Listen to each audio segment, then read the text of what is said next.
ఆమెను పరామర్శించడానికి పోలేదు. ఇవాళ బతుకమ్మ తెలంగాణ తల్లి చేతుల్లో నెత్తిమిన్నో కాదు, బతుకు అమ్మా అని మీరు కిడ్స్ ముందర బతుకమ్మ ఆడాలి. బతుకమ్మ అక్కడ ఆడితే తెలంగాణ తల్లి దీవెనలతోటి ఆ బాలుడు బయటకు వస్తాడు. అది స్టోరీ. 11 మంది 12 మంది ఒక కుటుంబంలో కోల్పోతే వచ్చే వాళ్ళు బతుకుతారు అని చెప్పి పెట్టిన పేరే బతుకు అమ్మా. వీళ్ళకి మిడిమిడి జ్ఞానంతో ఈ కల్వకుంట్ల కవిత బతుకమ్మని ఒక ఫ్యాషన్గా తయారు చేసి పెట్టి 10 కోట్లు 10 సంవత్సరాలు అంటే 10 × 10 100 కోట్లు ఒక స్కామ్ చేసిండ్రు.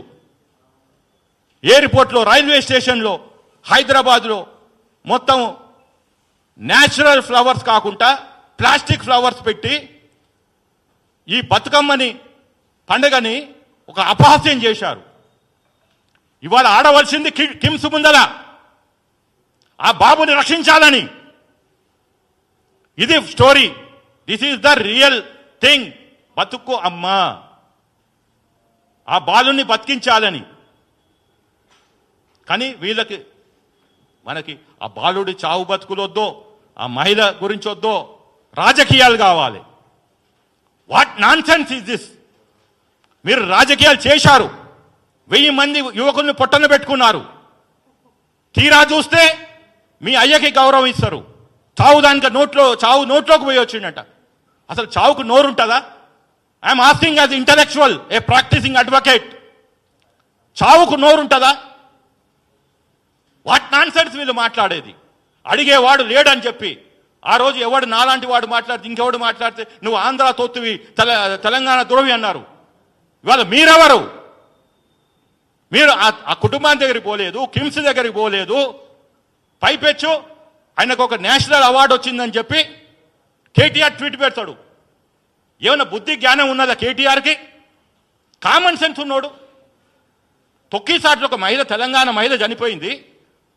ఆ మహిళ చనిపోతూ కూడా ఇలా పట్టేసింది. నేను చనిపోయినా పర్లేదు, నా కొడుకు బతకాలి అని చెప్పి ఆమె ప్రాణాలు పోయినా ఆ బాబు ఇవాళ చావు బతుకులో ఉండంటే ఆ బలమంతా తొక్కిన వాళ్ళందరూ ఈమెను తొక్కేసిండ్రు.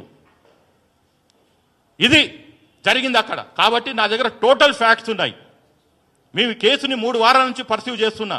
ఇవాళ వీళ్ళు రాజకీయాలు తెలంగాణలో చేస్తామంటే కుదరదు. హరీష్ రావు చెప్తాడు ఏమని, మీరు అల్లు అర్జున్ని, అల్లు అరవింద్ ఫ్యామిలీని టార్గెట్ చేస్తే సినిమా ఇండస్ట్రీ పోతుంది, బ్రాండ్ హైదరాబాద్ దెబ్బతింటుంది, రేవంత్ రెడ్డి గారు అనే ఉచిత సలహా ఒకటి పడేస్తున్నాడు. అరే బాబు, నువ్వు ఎవడివిరా భయ్? అదే కాంగ్రెస్ నిన్ను తీసుకుపోయి ఎమ్మెల్యేగా లేకుండా మంత్రి పదవిలో కూర్చోబెట్టింది. దాని తర్వాత మీరు రాజకీయాలు చేసిండ్రు. నువ్వు ఆ రోజు అగ్గిపెట్టె లేకుండానేమో కిరోసిన్ పోసుకొని అక్కడ మా బిడ్డ, నల్గొండ బిడ్డ, బీసీ బిడ్డ శ్రీకాంతాచారిని నువ్వు పొట్టన పెట్టుకున్నావు. ఆ రోజు గుర్తు రాలేదా నీకు? ఈ అగ్గిపెట్టి డ్రామా ఆడినాడు. అరే బ్రాండ్ హైదరాబాదు, బ్రాండ్ తెలంగాణ మళ్ళీ అంతర్జాతీయంగా పోతుందని సిద్దిపేటలో నువ్వు డ్రామా ఆడతావు. ఇవాళ ఒక మహిళ చనిపోయింది, ఆయనని స్టేట్ ప్రాసిక్యూట్ చేస్తుంది అంటేనేమో వద్దో, చెయ్యొద్దో. ఎందుకు? రీజన్ చెప్తాను ఇప్పుడు. వీళ్ళు ఏమనుకుంటున్నారు? ఒక కేటీఆర్, ఒక హరీష్ రావు, ఒక కవిత, ఇంకా మేమే మేధావులము, ఇంకా తెలంగాణ మాకన్నా చదువుకున్నోడు లేడు అని మాట్లాడి సెంటిమెంట్ని లేపి ఒక 10 సంవత్సరాలేమో ఉద్యమ టైం అని చెప్పి మొత్తం ఓయూ బ్రాండ్ని దెబ్బతీసి ఒక 10 సంవత్సరాలేమో ఇది గడిల పాలనని తీసుకొచ్చి